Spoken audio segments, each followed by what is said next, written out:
Hey guys, what's up? Good morning to you guys on this Friday. I hope that once again, as always, that this video finds you doing well, doing good. We're right back into it. Daniel chapter 2, just trudging along. I hope that once again, this video encourages you somehow, this little series that I've decided to do kind of on end time prophecies as we go through them. Right now we're once again Daniel chapter 2 and just these kingdom prophecies that was given to King Nebuchadnezzar and then translated and interpreted by God through Daniel. So last week we talked about Babylon and how they fell, their timeline.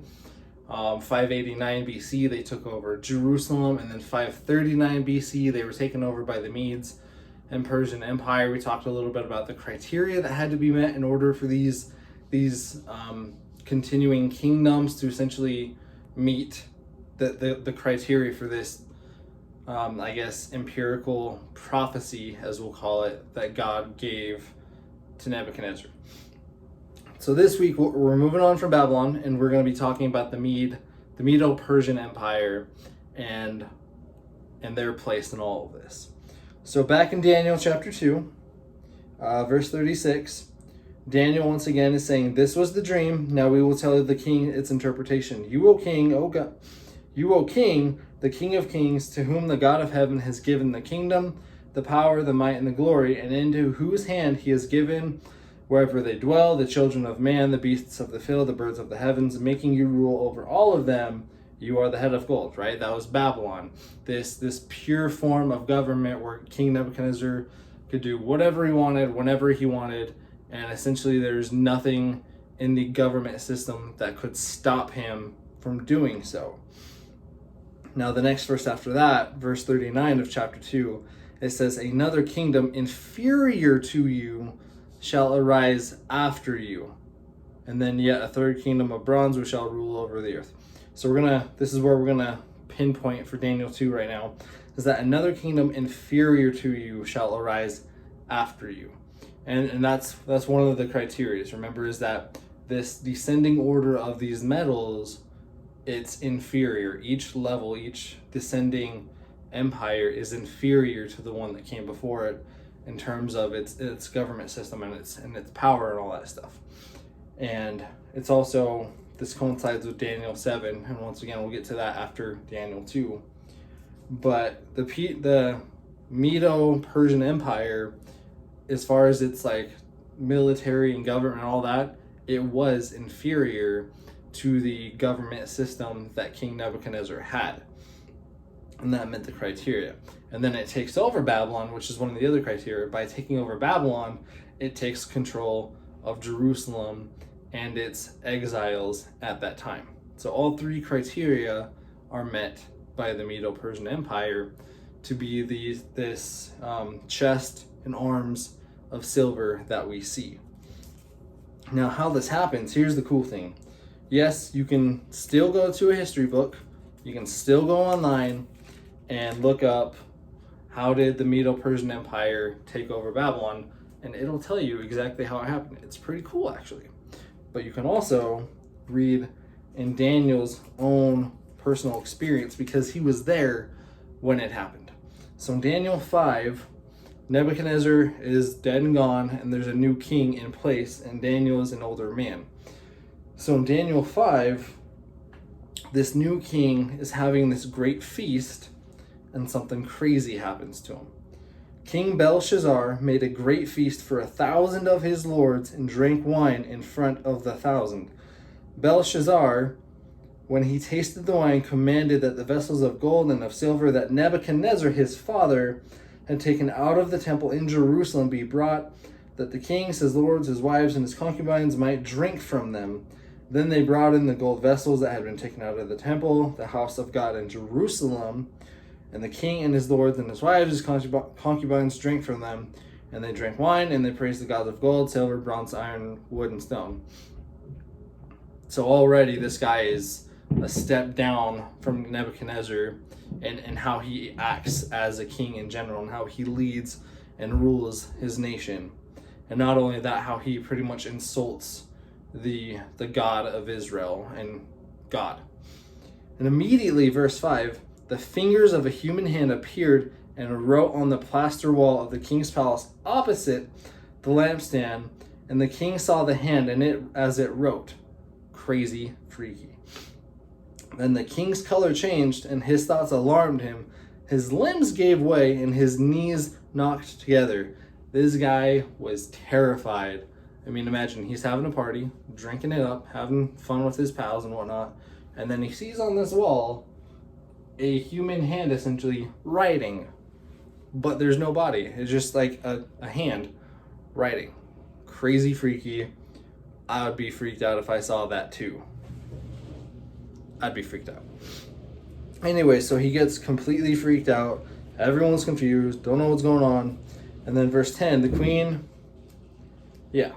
and then as you read just going on, the queen essentially says, hey, there's this wise man in your kingdom that knows how to deal with this stuff. Let's bring him in. The wise man is Daniel. So they bring Daniel in, and I got a little too far trying to turn the page. All right, so Daniel comes in, verse 13. Then Daniel was brought in before the king, and the king answered and said to Daniel, you are that Daniel, one of the exiles of Judah, whom the king my father brought from Judah. And he just goes on kind of feeding Daniel all these compliments that Daniel's not taking. He's like, come on, dude, I know how to play your game. I'm not playing your game. Just tell me what's up, and let me deal with it, and let's get this over with. All right, he says, Daniel answered, let your gifts be oh my goodness, I'm sorry. Let your gifts be for yourself and give your rewards to another. Nevertheless, I will read the writing to the king and make known to the interpretation. And once again, he says, I'm doing this because God has given me this ability to do so. It's not myself, it's God working through me that I'm able to give you this interpretation. All right? And he goes through and he kind of gives like, this is what your dad did before, or King Nebuchadnezzar did before you. I've been through this. It's God working through me to give these interpretations. And so he goes down, verse 24, then in his presence the hand was sent, and this was the writing that was inscribed. And this is the writing that was inscribed, Mene, Mene, Tekel, and Parsin. This is the interpretation of the matter. Mene, God has numbered the days of your kingdom and brought it to an end. Tekel, you have been weighed in the balances and found wanting. Peres, your kingdom is divided and is given to the Medes and Persians. Peres, Parsin. Then Belshazzar gave the command, and Daniel was clothed in purple, a chain of gold was put around his neck, and a proclamation was made about him that he should be the third ruler in the kingdom. Pointless, because that very night, verse 30, Belshazzar, the Chaldean king, was killed, and Darius the Mede received the kingdom, being about 62 years old. Crazy. So he's partying it up, getting drunk, insulting God while he's doing it, and then God writes on the wall, look, man, your days are numbered. In fact, they're over today. I've weighed you, you've been found wanting, and I'm giving it to the Persians and the Medes. Bomb drop. And then that very night it happened. So here's where history kind of intersects with the Bible. One, we have a first personal account that this happened. All right, we know that Daniel was a real person. He actually lived, and this is kind of his own personal accounting of what happened. So once again, if you go into the history books, if you look this up, the cool thing about this is that while the military strength of Babylon could have easily outnumbered and decimated the Medo-Persian army, they were sneaky and tricky, and they took Babylon by complete utter surprise and just a massive push of force. So what they did, and once again, you can look this up, you should, it's actually pretty cool how they did this. So Cyrus, King Cyrus at that time of the Medo-Persian army, realized that Babylon was pretty much an unconquerable city. It was invincible, essentially. Nothing could break it. There had been sieges against it. Nobody had ever overcome it at that point. So what he did is he kind of took a survey of it, saw that you had a river coming into the city and a river going out of the city.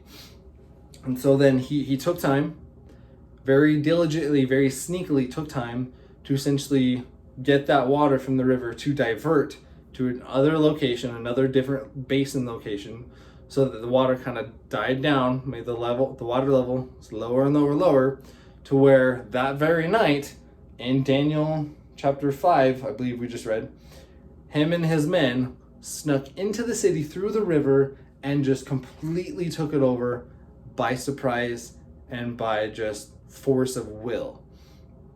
Once again, you can look that up. So there's the Medo-Persian Empire. First you have Babylon, the head of gold, and then you have the Medo-Persian Empire, which is a little bit inferior to Babylon, right? But they take over, not only that, they take over Babylon, which is one of the criteria, which in doing so means that they now have control over the region, the area of Jerusalem, another criteria. So all three criterias were met by the Medo-Persian Empire by King Cyrus. Now, once again, how do we take this knowledge and apply it to today? How do you take this and make it actually mean something in your life today? Well, so here's how I took it. I was listening to some music at work this week, and this song by Skillet, Hero, came up, and one of the lines, I know, right? One of the lines in the song says, "I need a hero who will save us just in time." Now, the way I'm kind of connecting this is that God gave us these prophecies of saying these are the signs, the seasons, and the timelines, and the mile markers, the milestones, if you would, that I am coming, okay? I am coming, and it'll be just in time. Just when you think that the world could not get any worse, and it's definitely feeling like that every day, right? It feels like every day there's something new, there's something worse. And God is saying, I'm giving you these milestones so that you know I am coming, I'm not leaving you alone, and I will be there just in time. Granted, that is in His time, right? Because God knows more than us. His ways and His thoughts are higher than ours, right? So we have to trust Him that when He says, I am coming just in time, that I will be there exactly when I need to be. That we can trust and know that God is good and that God knows what He's doing, and that as that Skillet song said, that He will be that hero that will come just in time, exactly when He said He would, to save and redeem the world that He had first had possession of before sin broke out and ruined everything.